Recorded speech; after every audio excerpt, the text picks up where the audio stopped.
بسم اللہ الرحمن الرحیم۔ السلام علیکم دوستو، اسلام میں ختنہ کرنا ایک بڑی سنت ہے جو ہمارے نبی حضرت ابراہیم علیہ السلام کی سنت ہے۔ اسی لیے دنیا بھر کے جو بھی مسلم مرد ہیں وہ اپنا ختنہ اللہ کی رضا کے لیے ضرور کرواتے ہیں۔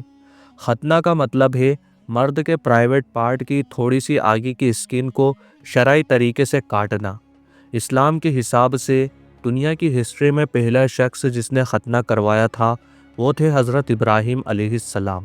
اللہ تعالیٰ نے انہیں یہ حکم دیا تھا اور ان کی یہ سنت صرف مسلمانوں کے لیے نہیں بلکہ یہودی اور عیسائی لوگ بھی اسے بہت ریسپیکٹ دیتے تھے۔ حضرت ابراہیم علیہ السلام کو کچھ لوگ ابراہم بھی کہتے ہیں اور ان کی سنت کو اللہ کی طرف سے ایک بڑی نشانی مانا جاتا ہے۔ دوستو، اس میں کوئی شک نہیں کہ ختنہ کا یہ رواج ہزاروں سال پرانا ہے۔ ایجپٹ کے پرانے مقبروں میں جو تصویریں ملی ہیں وہ اس بات کا ثبوت ہے کہ یہ پریکٹس بہت اولڈ ہے۔ اب اگر مذہب کو تھوڑی دیر کے لیے سائیڈ رکھیں تو سائنس بھی یہ پروو کر چکی ہے کہ ختنہ کے بہت سارے ہیلتھ بینیفٹس ہیں، جیسے صفائی اور صحت کے فائدے۔ اس وجہ سے دنیا کے کئی کنٹریز میں ڈاکٹرز نان مسلم کو بھی ختنہ کروانے کی ایڈوائز دیتے ہیں۔ عیسائی مذہب میں ختنہ کرانا کمپلسری نہیں ہے اور نہ ہی اسے روکا گیا ہے، لیکن یہودی مذہب میں ختنہ کو مسلم سے بھی زیادہ ضروری مانا جاتا ہے۔ ان کے دین کے مطابق اگر کوئی شخص ختنہ نہیں کرواتا تو اس کی روح کو ان کی کمیونٹی سے الگ کر دیا جاتا ہے۔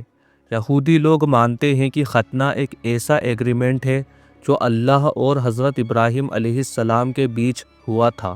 یہودی مذہب کے مطابق جب کوئی بچہ 8 دن کا ہو جاتا ہے تو اس کے والد کا فرض ہے کہ وہ اپنے بیٹے کا ختنہ کروائے۔ اگر انہیں خود نہیں آتا تو وہ کسی موہل یعنی ختنہ کروانے والے ایکسپرٹ کی مدد لے سکتے ہیں۔ یہودی کمیونٹی میں موہل کو بہت عزت دی جاتی ہے کیونکہ وہ اللہ کی اس سنت کو پورا کرتے ہیں۔ اس سیریمنی کو بریٹ ملا کہتے ہیں۔ اب ایک انٹرسٹنگ بات یہ ہے کہ یہودی لوگ جب اپنے بچے کا ختنہ کرتے ہیں تو ایک خالی کرسی رکھتے ہیں جسے ایلیجا چیئر یعنی حضرت الیاس علیہ السلام کی کرسی کہتے ہیں۔ ان کا ماننا ہے کہ جب بھی کوئی بچے کا ختنہ ہوتا ہے تو حضرت الیاس علیہ السلام ضرور تشریف لاتے ہیں اور موہل کی مدد کرتے ہیں۔ یہودی لوگ کہتے ہیں کہ ان کی حاضری کی وجہ سے بچہ ختنہ کے بعد بھی محفوظ رہتا ہے اور کسی طرح کی پریشانی نہیں ہوتی۔ آخر یہ سب کیوں ہوتا ہے، یہ جاننے کے لیے ہمیں یہودی ہسٹری کے پنے پلٹنے پڑیں گے۔ ہسٹری میں یہودی قوم کو کئی بار ظالم بادشاہوں کی غلامی جھیلنی پڑی۔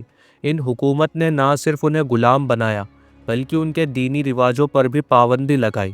ان میں سے ایک ظالم بادشاہ تھا جس کا ذکر ہسٹورینز 900 عیسیٰ پورو کے قریب کرتے ہیں۔ اس نے بنی اسرائیل کو غلام بنایا اور ان کے مذہبی رواج جیسے ختنہ پر بین لگا دیا۔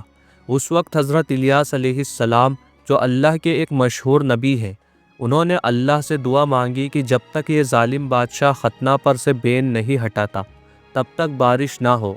اللہ تعالیٰ نے ان کی دعا قبول کی اور لمبی مدت تک بارش بند ہو گئی۔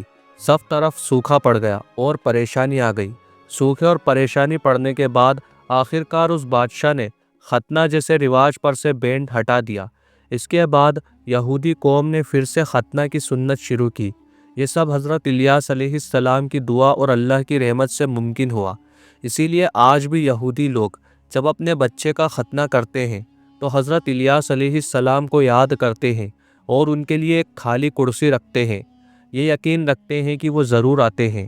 دوستو، اسلام میں ختنہ نہ صرف ایک سنت ہے بلکہ اللہ کی رضا کا ایک ذریعہ اور صفائی کا ایک بڑا حصہ ہے۔